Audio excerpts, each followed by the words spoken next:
hello. Good evening. Happy Tuesday to you all. Welcome to another segment of Divine Femininity United. I am your girl, Dr. Bianca Miss B. Lee, and we are here for our second installment of our new collective book reading through the book, The Power of Intention, written by Dr. Wayne W. Dyer. This book was introduced to me by a great friend of mine who I learned and met a couple years back, and he's had me on his platform, Apostle Wayne Clapp. And this book, thus far, we've only had one chapter session so far. That was this past Sunday. But man, listen, that one chapter reading was absolutely mind blowing. It was mind blowing. In fact, I'm so glad that I read the preface, the interlude, the what is it called, the forward. I'm glad that I read those things because we were instructed in reading that. There was an instruction on the last couple of sentences of the preface that said, read the final chapter first. Read the last chapter first. And so I did. We did. And when I tell you that chapter was amazing, we wanted to move forward and come to the original chapter one, to continue the session. But it was so good that we needed to sit with that. What we read, we needed to sit, let it marinate, and kind of meditate on what we got. Oh my goodness, it was so good. You all, if you do not have this book, you need to get the book.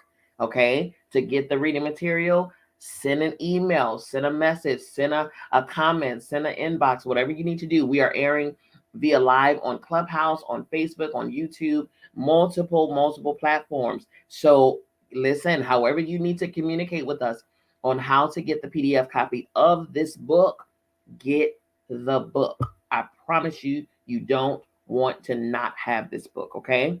Alrighty, you all. So listen, as we're reading, I want you to go ahead and use the chat section, use the comments, use them for what they are for, okay? Communicate as you're reading. If something jumps out at you and it's a rhema or something that you really, that resonates with you, then say so, okay? Utilize the spaces. Hello, everyone. Thank you for being here. Like I said, we're airing live on Clubhouse, on Facebook, on YouTube, multiple platforms at the same time, okay? Because we like to expand our reach, all right?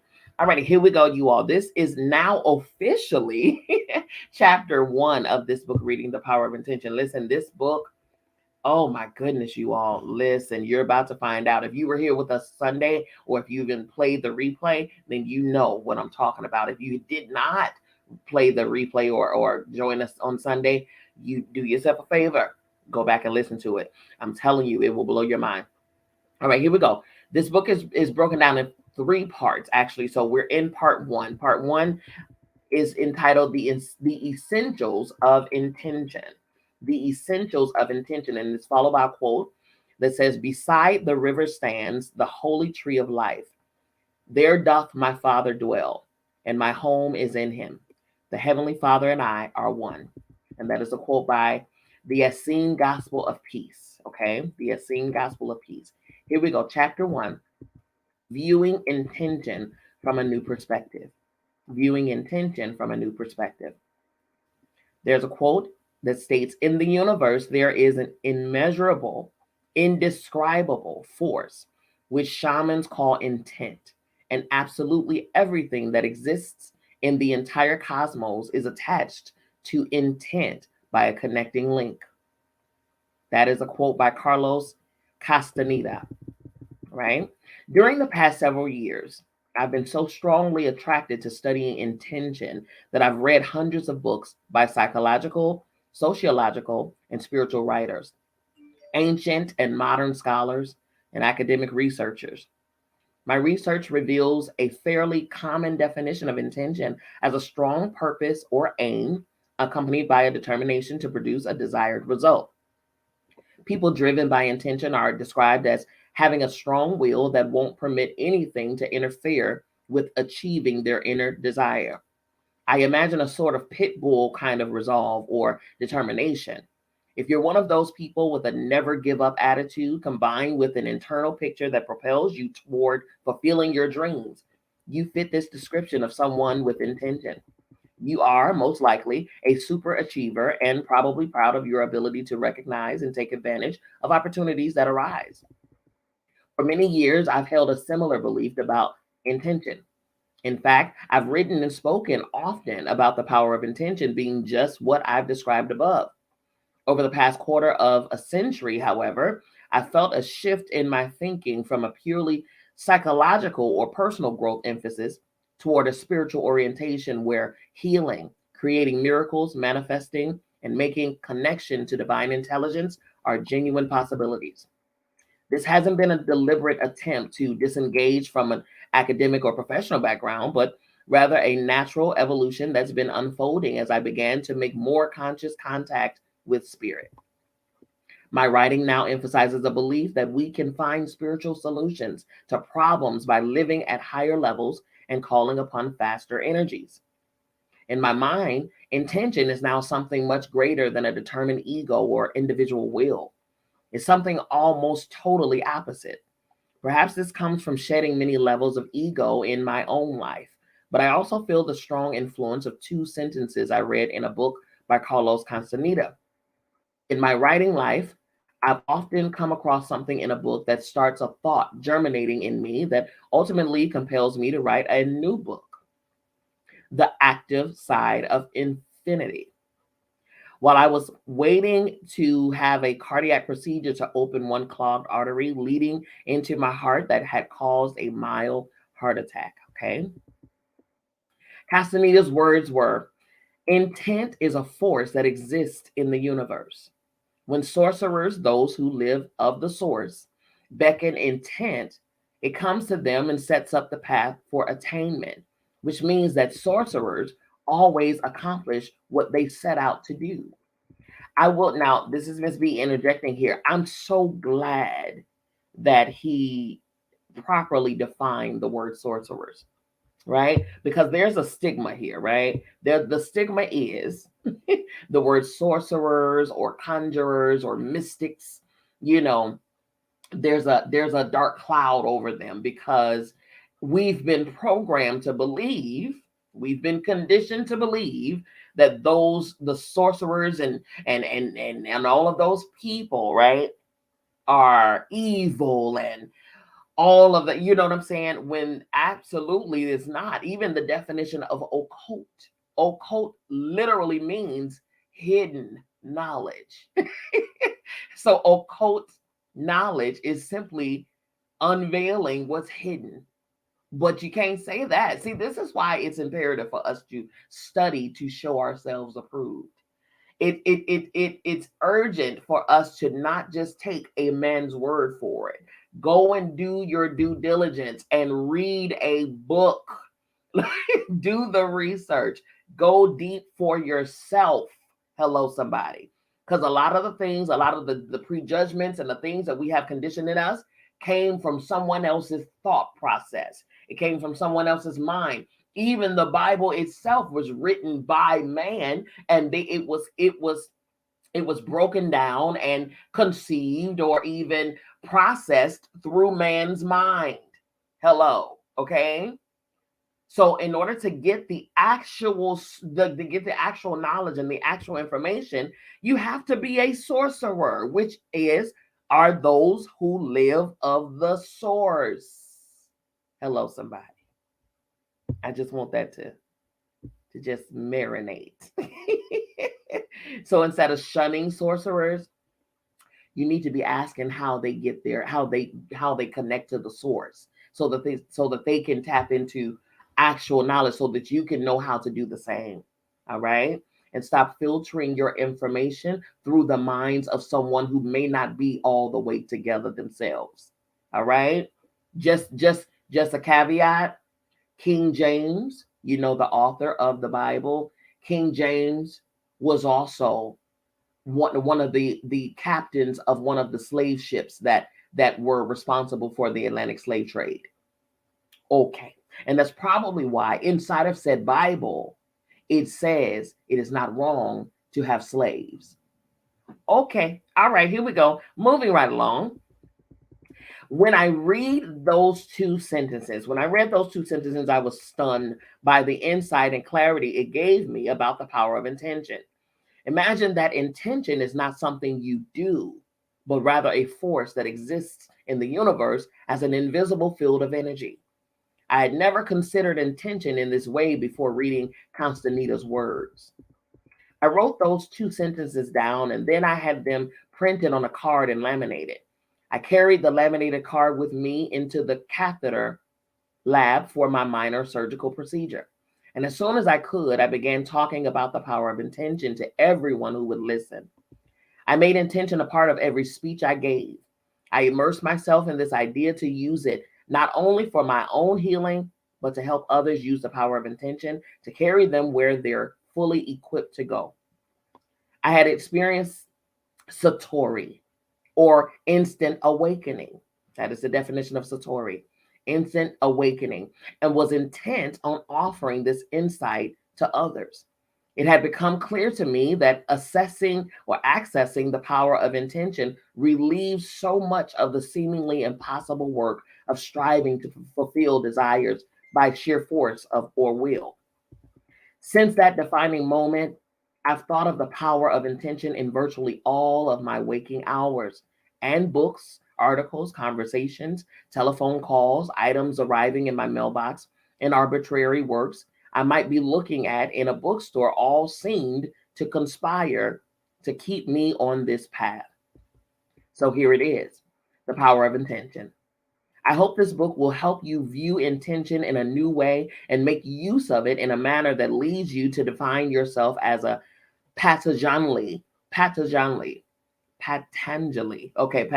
suggested more than 20 centuries ago. Dormant forces, faculties, and talents come alive, and you discover yourself to be a greater person by far than you ever dreamed yourself to be. Patanjali's two words, dormant forces, kickstarted me in the direction of writing about intention. Patanjali was referring to forces that appear to be either non existent or dead, and he was referring to the powerful energy a person feels when inspired. If you've ever felt inspired by a purpose or calling, you know the feeling of spirit working through you. Inspired is our word for inspirited. I like that. I've thought long and hard about the idea of being able to access seemingly dormant forces to assist me at key times in my life to achieve an inner burning desire. What are these forces? Where are they located? Who gets to use them? Who's denied access? And why? Questions like these have propelled me to research and write this book and subsequently arrive at a totally new perspective of intention. At this point, as I'm writing about my excitement of realizing a long obscured truth, I know that intention is a force that we all have within us. Intention is a field of energy that flows invisibly beyond the reach of our normal, everyday, habitual patterns. It's there even before our actual conception. We have the means to attract this energy to us and experience life in an exciting new way. I love it. Next section is entitled, Where is this field called intention? Where is this field called intention? Some prominent researchers believe that our intelligence, creativity, and imagination interact with the energy field of intention rather than being thoughts or elements in our brain. The brilliant scientist David Bohm, writing in Wholeness and the Implicate Order, suggested that all ordering influence and information is present in an invisible domain or higher reality and can be called upon in times of need. I found thousands of examples of these kinds of conclusions in the research and reading I did. If scientific evidence appeals to you, I suggest that you read The Field, The Quest for the Secret Force of the Universe by Lynn McTaggart. Her book is filled with studies supporting the existence of a higher, faster energy dimension or field of intention that can be tapped into and used by everyone. Okay, well, he might have suggested our next reading, you all. The answer to where is this field is there's no place that it's not. I like it because everything in the universe has intention built into it. This is true for all life forms, whether it be a wildebeest or a rose bush or a mountain. A mosquito has intent built into its creation and life experience. A tiny acorn with no apparent power to think or make plans for its future contains intention from the invisible field. If you cut the acorn open, you won't see a giant oak tree, but you know it's there. Ah, that's good. An apple blossom in the springtime appears to be a pretty little flower, yet it has intent built into it and will manifest in the summer as an apple tree. Intention doesn't err. The acorn never turns into a pumpkin or the apple blossom into an orange. Every aspect of nature, without exception, has intention built into it. And as far as we can tell, nothing in nature questions its path of intent. Not one thing. I said this just a couple days ago. Nature simply progresses in harmony from the field of intention. We too are intended from the energy of this field. There is what some call a future pool in the DNA that's present at conception in each of us. In the moment of our conception, when an infinitely tiny drop of human protoplasm combines with an egg, life is physical in physical form begins, and intention directs the growth process. Ooh, that's good, you all. Our body structure, the shape of our physical features, our development, including our aging, our intent are intended in that one moment of conception. The sagging skin, the wrinkles, or even our death are all there. But wait, what exactly happens at the moment of conception? Where did this life born of intention begin? As we examine that seed egg dance, attempting to discover its origin, moving backwards toward creation, we first find molecules, then atoms, then electrons, then subatomic particles, and then subatomic particles.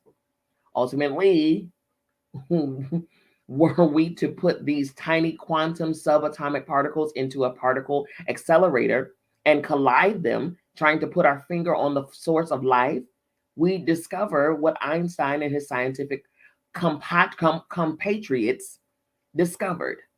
There's no particle at the source. Particles do not create more particles. The source, which is intention, is pure, unbounded energy vibrating so fast that it defies measurement and observation. It's invisible, without form or boundaries. So, at our source, we are formless energy. And in that formless, vibrating spiritual field of energy, intention resides. On a lighter note, I know it's there since somehow it managed to get into a drop of sperm and an ovarian egg and determine that my hair will no longer grow on my head after 25 years. And in 50 years, it will grow in my nose and ears, and all the observer, can do is watch it and snip it away. That is hilarious. That is so funny. This field of intent can't be described with words, for the words emanate from the field, just as do the questions. That placeless place is intention, and it handles everything for us. It grows my fingernails, it beats my heart, it digests my food, it writes my books, and it does this for everyone and everything in the universe. This reminds me of an ancient Chinese story I love, told by Shang Zhu. It says, there once was a one-legged dragon called Hui. How on earth do you manage those legs? He asked a centipede. I can hardly manage one. Matter of fact, said the centipede, I do not manage my legs. There's a field invisible and formless that manages it all. The intention of this universe is manifested in zillions of ways in the physical world, and every part of you, including your soul, your thoughts, your emotions, and of course, the physical body that you occupy, are a part of this intent. So, if intention determines everything in the universe and is omnipresent, meaning there's no place that it's not, then why do so many of us feel disconnected from it so frequently? And even more important, if intention determines everything, then why do so many of us lack so much of what we'd like to have? Ooh. Next section is entitled The Meaning of Omnipresent Intention. Try imagining a force that's everywhere. There's no place that you can go where it isn't. It can't be divided and is present in everything you see or touch. Now extend your awareness of this infinite field of energy beyond the world of form and boundaries. This infinite invisible force is everywhere. So it's in both the physical and non-physical. Your physical body is one of your totality emanating from this energy. At the instant of conception, intention sets in motion how your physical form will appear and how your growing and aging process will unfold. It also sets in motion your non physical aspects, including your emotions, thoughts, and disposition. In this instance, intention is infinite potential activating your physical and non physical appearance on earth. You formed out of the omnipresent to become present in time and space. Wow. Because it's omnipresent, this energy field of intent is accessible to you after your physical arrival here on earth. The only way you deactivate this dormant force is by believing that you're separate from it. Man, activating intention means rejoining your source and becoming a modern day sorcerer. Being a sorcerer means attaining the level of awareness where previously inconceivable things are available. As Carlos Castaneda explained, the task of sorcerers was to face infinity, intention, and they plunged into it daily as a fisherman plunges into the sea. Intention is a power that's present everywhere as a field of energy. It isn't limited to physical development. It's the source of non-physical development too. This field of intention is here now and available to you. When you activate it, you'll begin to feel purpose in your life and you'll be guided by your infinite self. Here's how a poet and a spiritual teacher describes what I'm calling intention. It reads, "O Lord, thou art on the sandbanks, as well as in the midst of the current. I bow to thee. Thou art in the little pebbles, as well as in the calm expanse of the sea. I bow to thee. O all pervading Lord, thou art in the barren soil and in the crowded places. I bow to thee." That's from Vita by Sukla Yajur. As you make your metaphorical bow to this power, recognize that you're bowing to yourself. The all-pervading energy of intention pulses through you toward your potential for a purposeful life. Mm. Next section is entitled How You Came to Experience Yourself as Disconnected from Intention. If there's an omnipresent force of intention that's not only within me, but in everything and everyone, then we're connected by this all pervading source to everything and everyone, and to what we'd like to be, what we'd like to have, what we want to achieve, and to everything in the universe that will assist us. All that's required is realigning ourselves and activating intention. But how do we get disconnected in the first place? How did we lose our natural ability to connect? Lions, fish, and birds don't get disconnected. The animal, vegetable, and mineral worlds are always connected to their source. They don't question their intention. We humans, however, with our capability for presumably higher brain functions, have something we refer to as ego, which is an idea that we construct about who and what we are. Ego is made of six primary ingredients that account for how we experience ourselves as disconnected. By allowing ego to determine your life path, you deactivate the power of intention. Briefly, here are the six ego beliefs. I've written more extensively about them in several of my previous books, most notably, Your Sacred Self. There's another book, you all. Okay. I'm going to have to go back and list all of these books so that we can continue this journey after this one. Okay. The six ego beliefs. Belief number one, I am what I have. My possessions define me. That's the ego belief.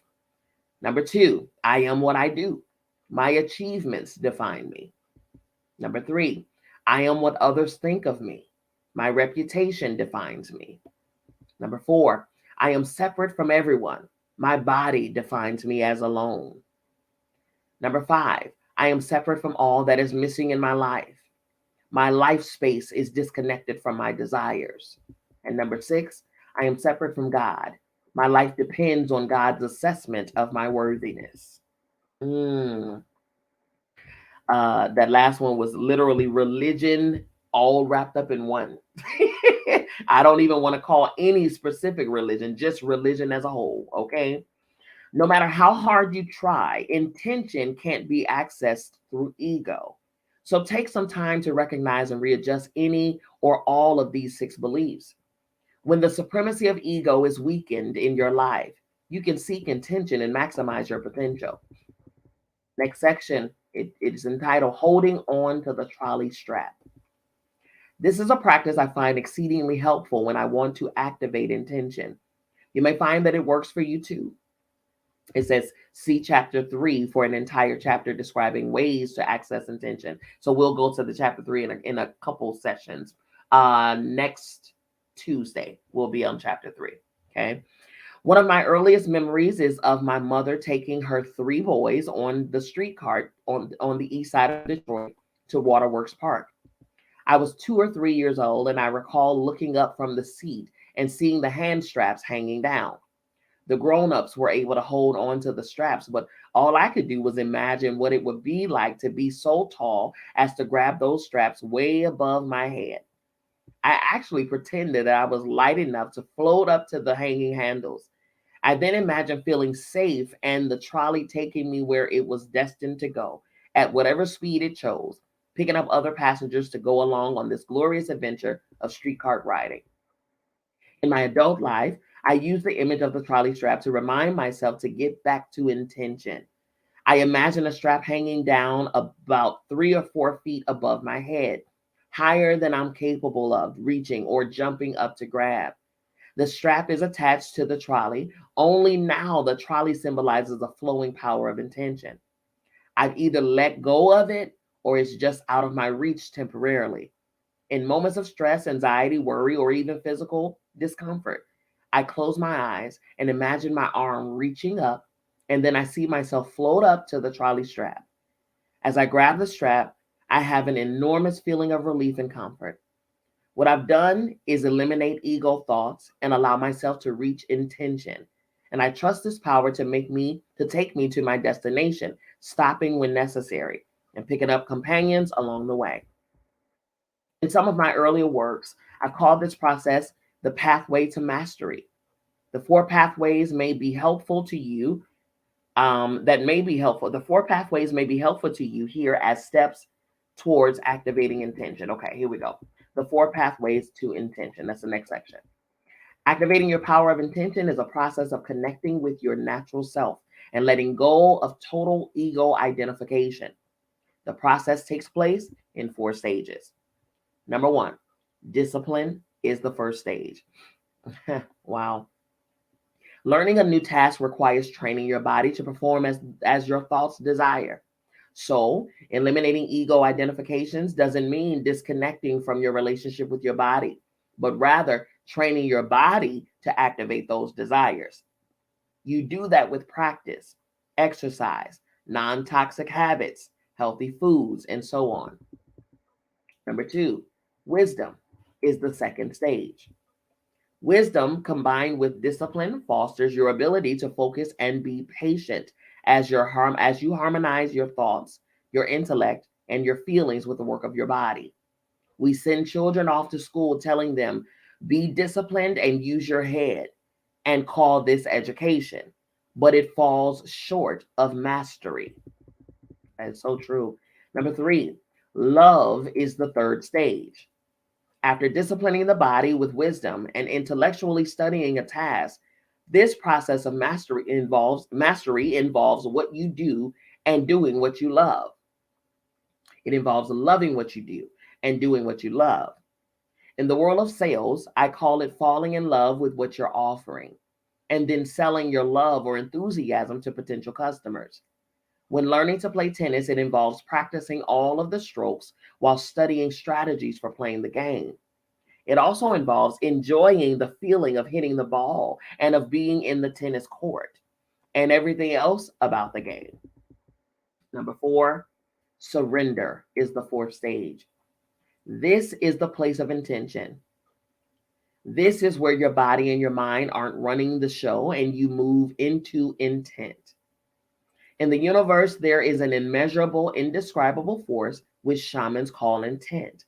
And absolutely everything that exists in the entire cosmos is attached to intent by a connecting link, is the way Carlos Castaneda describes it. You relax, grab the trolley strap, and allow yourself to be carried by the same power that turns acorns into trees, blossoms into apples, and microscopic dots into humans. So grab that trolley strap and create your own unique connecting link.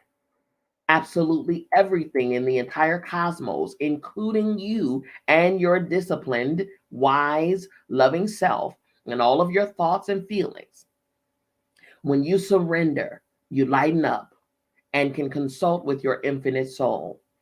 Then the power of intention becomes available to you to take you wherever you feel destined to go. All of this talk of intention and surrender may cause you to question where your free will fits in. You might be inclined to conclude that free will is non existent or that you become whatever your program dictates. So let's take a look at your will and how it fits into this new view of intention. As you read the next two sections, please keep an open mind, even if what you read conflicts with what you've believed all of your life. Wow, open mind, you all, open mind. This first section, intention and your free will are paradoxical. Intention and your free will are paradoxical. A paradox is a seemingly absurd or contradictory statement, even if well founded. Intention and free will certainly qualify as being paradoxical. They conflict with many a preconceived notion of what's reasonable or possible. How can you possess free will and also have intention shaping your body and your potential? You confuse this dichotomy by choosing to believe in the infinity of intention and in your capacity to exercise free will. You know how to think rationally about the rules of cause and effect. So try your intellect on this. Obviously, it's impossible to have two infinites, for then neither would be infinite. Each would be limited by the other. You can't divide infinite into parts. Essentially, infinite is unity, continuity, or oneness, like the air in your home. Where does the air in your kitchen stop and the air in your living room begin? Where does the air inside your home stop and the air outside start? How about the air you breathe in and out? Air may be the closest we can come to understanding the infinite, universal, omnipresent spirit. Somehow, you must travel in thought beyond the idea of your individual existence to the idea of a unity of universal being. And then beyond this to the idea of a universal energy. When you think of part of a whole being in one place and part in another, you've lost the idea of unity. And keeping an open mind, as I beseeched you earlier, get this. At any moment in time, all spirit is concentrated at the point where you focus your intention, your attention. Therefore, you can consolidate all creative energy at a given moment in time. This is your free will at work. Your mind and your thoughts are also thoughts of the divine mind. Universal spirit is in your thoughts and in your free will. When you shift your thoughts from spirit to ego, you seem to lose contact with the power of intention. Your free will can either move with universal spirit and its unfolding or away from it toward ego dominance. As it moves away from spirit, life appears to be a struggle.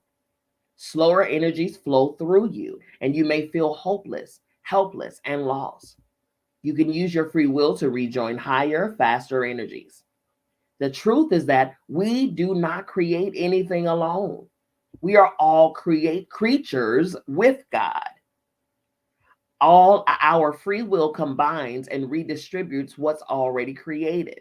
You choose. Free will means that you have the choice to connect to spirit or not. That is so true. So, the answer to the questions, do I have free will? And is intention working with me as an all pervasive universal force? Is yes. Can you live with this paradox? If you think about it, you live with the paradox, with this paradox in every moment of your existence. At the exact same instant that you're a body with beginnings and ends, with boundaries and a definition in time and space, you're also an invisible, formless, unlimited thinking and feeling being, a ghost in the machine, if you will, which you are. Which are you? Matter or essence? Physical or metaphysical? Form or spirit? The answer is both. Even though they appear to be opposites, do you have a free will? And are you a part of the destiny of intention? Yes. Fuse the dichotomy, blend the opposites, and live with both of these beliefs. Begin the process of allowing spirit to work with you and link up to the field of intention. That is so true. It speaks of duality. It speaks of that polarities, which inside of us, each one of us living beings, we are both spirit and human, 100%. We are both masculine and feminine. We are these things. All of us, even men are both masculine and feminine because the feminine part of them allows them to feel, cry, hug, love, right? But the masculine part of them allows them to protect, to fight, to be assertive, and the same thing for us women. It's the duality of who we are, which is infinite. There are no limits. The only limits that we feel and that we experience, you all, are the ones that we put on ourselves, the ones that society puts on us, the ones that have been programming those constructs that have been programming us since we've been born into this realm.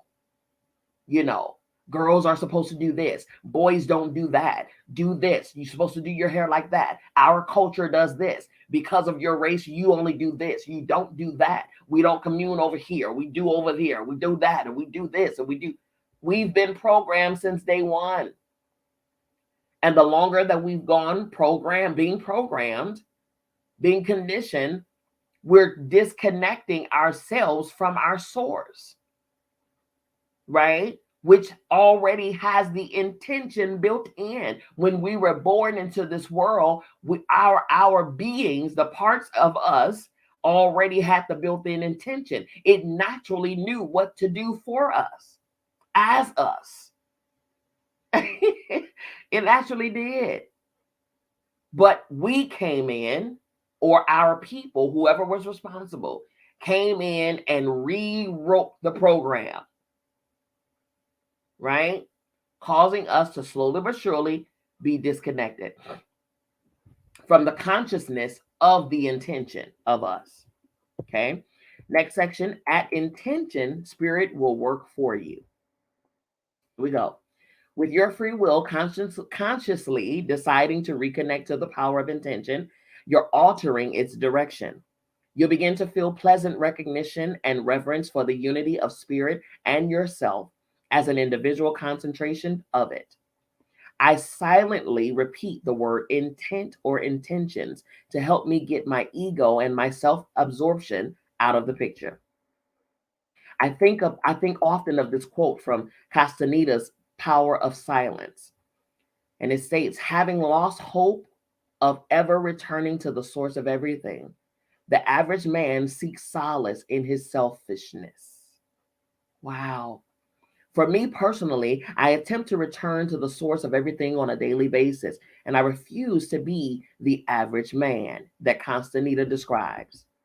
Many years ago, I decided to give up drinking alcohol.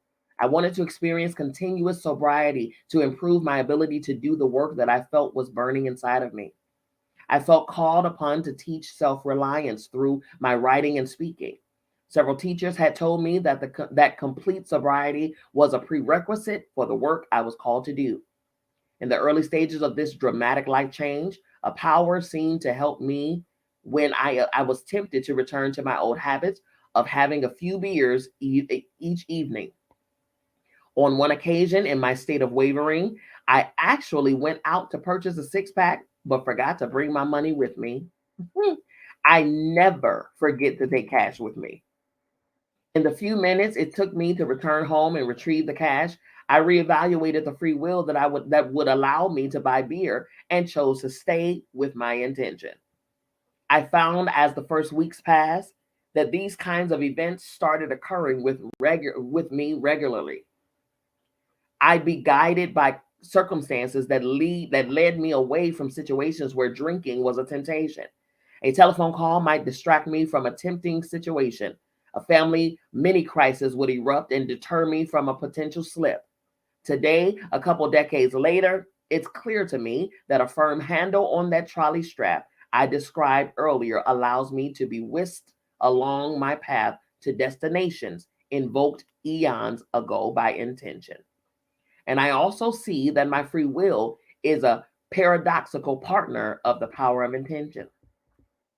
My awareness of intention as a power for me to reconnect to, rather than something my ego must accomplish, has a huge difference, has made a huge difference in my life's work. The simple awareness that my writing and speaking are manifested through the field of intention has been of immeasurable benefit to me. I'm awed by the creative energy when I get my self importance and ego identification out of the way. Before taking the microphone, I send ego to the lobby or tell it to have a seat in the audience. I repeat the word intent to myself, and I feel myself floating up to this energy field of intention. I surrender and allow, and I find myself completely at ease, remembering tiny details in the midst of my speech, never losing my way, and experiencing the unique connection that's occurring with the audience. Fatigue dissolves, hunger disappears, even the need to pee vanishes. Everything that's necessary for delivering the message seems almost effortlessly available. Oh, that's good. Next section, combining free will with intention. In mathematics, two angles that are said to coincide fit together perfectly. The word coincidence does not describe luck or mistakes. It describes that which fits together perfectly. By combining free will with intention, you harmonize with the universal mind. Rather than operating in your own mind outside of this force called intention, your goal may very well be, as you read this book, to work at being in harmony at all times with intention. When life appears to be working against you, when your luck is down, when the supposedly wrong people show up, or when you slip up and return to old self defeating habits, recognize the signs that you're out of harmony with intention. You can and will reconnect in a way that will bring you into alignment with your own purpose. For example, when I write, I open myself to the possibilities of universal spirit and my own individual thoughts collaborating with fate to produce a helpful, insightful book. But as I reconsidered my account of leaving alcohol behind, I wanted another example to put in this chapter of how intention collaborates with life circumstances to produce what we need. Recently, my 19-year-old daughter, Summer, told me that she'd quit her temporary job as a restaurant hostess and wasn't sure what she wanted to do before resuming her college studies. I asked her what made her feel most purposefully and happy, and she said it was teaching horseback riding to young children. But she refused to return to the old barn where she'd worked a year before because she felt unappreciated, overworked, and underpaid. I was in Maui writing this first chapter on a new perspective on intention when we had this telephone conversation. I launched into my intention as a force in the universe spiel and told my daughter that she needed to realign her thoughts and so on. Open up to receiving the assistance you desire, I told her. Trust in intention. It exists for you. Stay alert and be willing to accept any guidance that comes your way. Stay in vibrational harmony with the all providing source. The next day, at the very moment, I was searching for that additional example of intention to put into this chapter. The telephone rang and it was Summer, bubbling with enthusiasm. You're not going to believe this, Dad. On second thought, I'm sure you'll believe it. Remember yesterday how you told me to be open to intention? I was skeptical, even thinking that's my weird dad, but I decided to try it. Then I saw a sign on the telephone pole that said horseback riding lessons, and there was a telephone number. I wrote the number down and I just called it. The woman who answered told me that she needed to hire someone she could trust to do trial rides with young kids. She pays exactly double what I was making at the restaurant. I'm going out to see her tomorrow. Isn't that cool? Cool. Hell yes, it's cool. Here I'm writing a book. Here I am writing a book, looking for a good example, and it arrives in the form of help I was attempting to offer the day before to my daughter. 2 for the price of 1. That's funny. Next section, merging your individual thoughts with the universal mind. Our individual thoughts create a prototype in the universal mind of intention. You and your power of intention are not separate. So when you form a thought within you that's commensurate with spirit. Okay, I want to make sure I can pronounce that word because it's split in the book. So I want to make sure I pronounce it properly. Commensurate with spirit. You form a spiritual prototype that connects you to intention and sets into motion the manifestation of your desires. Whatever you wish to accomplish is an existing fact, already present in spirit. Eliminate from your mind thoughts of conditions, limitations, or the possibility of it not manifesting. If left undisturbed in your mind and in the mind of intention simultaneously, it will germinate into reality in the physical world. I'm going to say that again because I want myself to hear it again, and then I want you all to hear it again as well.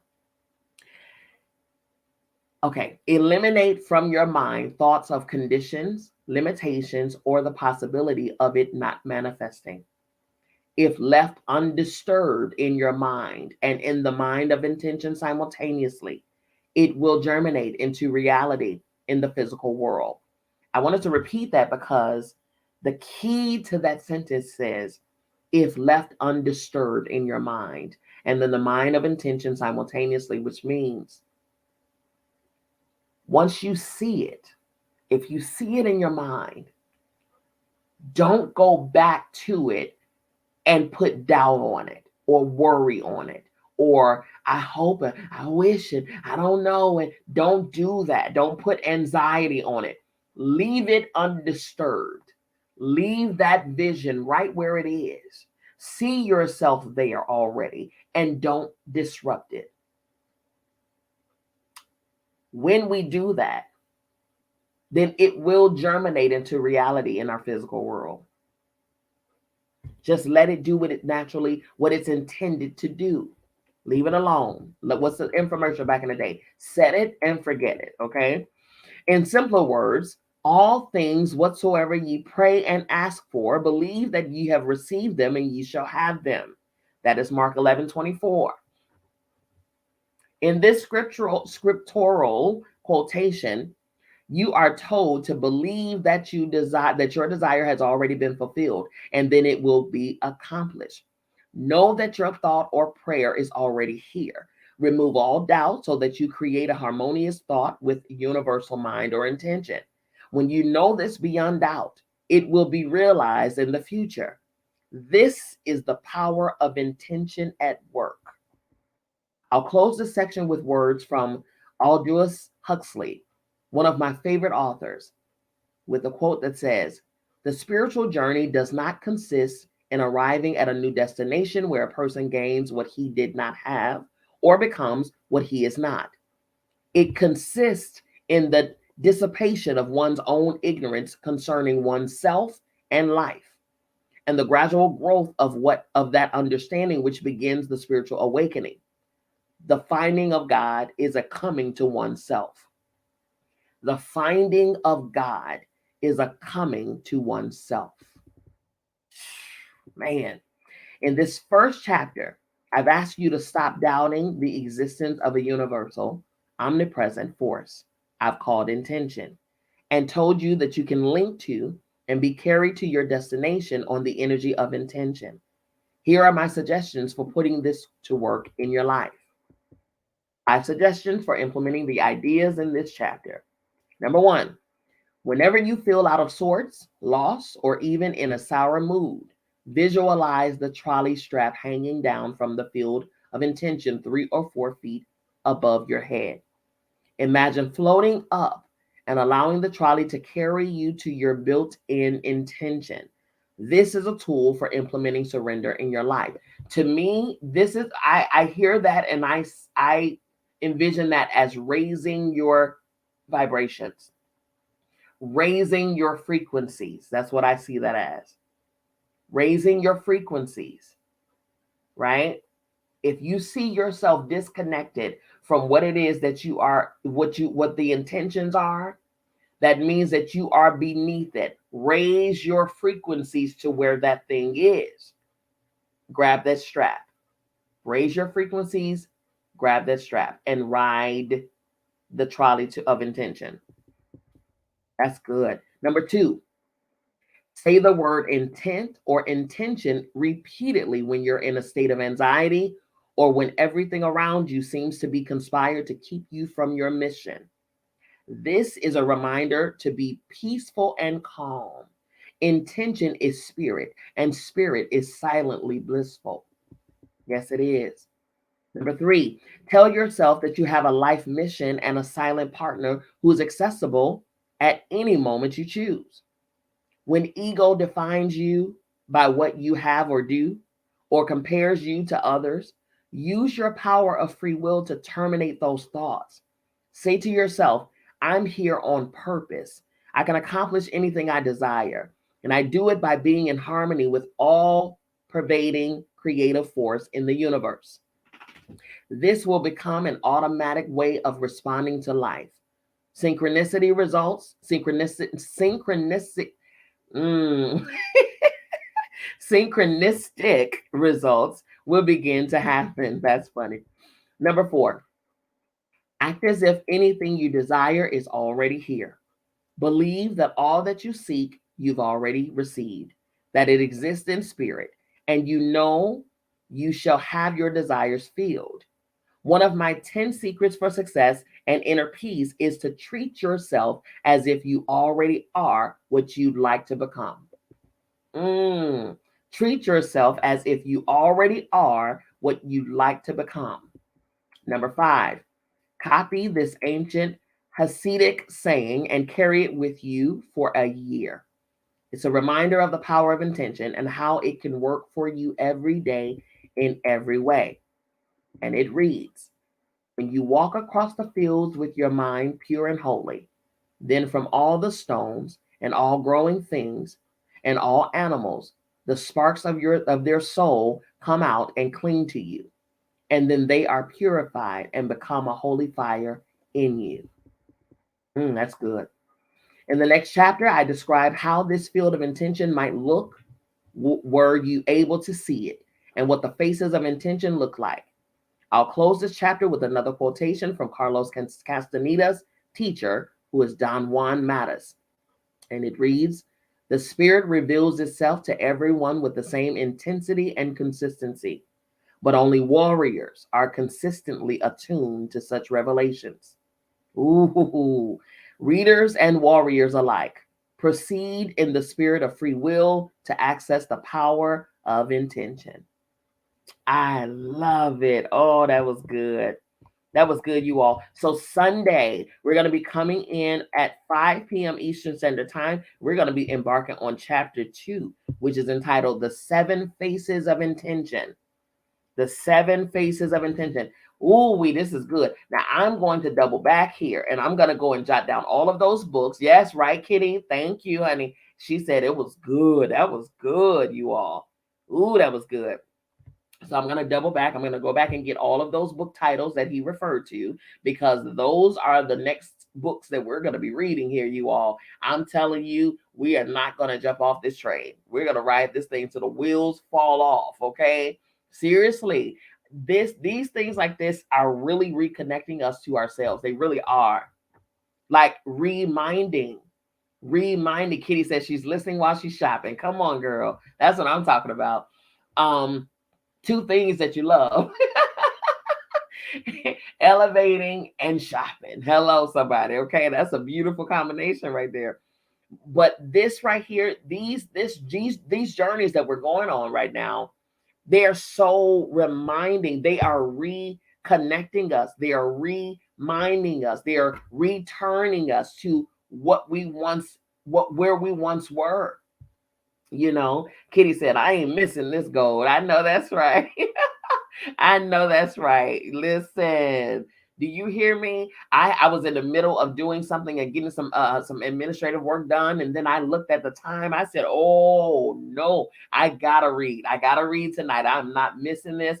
I'm not rescheduling this. I have to get it. I am not going to stop. I don't care what is going on, because at the end of the day, my intention for my life, the intention on the egg and the sperm that formed me, the intention on my skin, the intention on my womb, the intention of my heart, the intention of my brain, the intention of me being born into this bloodline, the intention of me being born within the city and state that I was born in, the intention on my goal, my spirit, my mission, the intention, my intention is more important.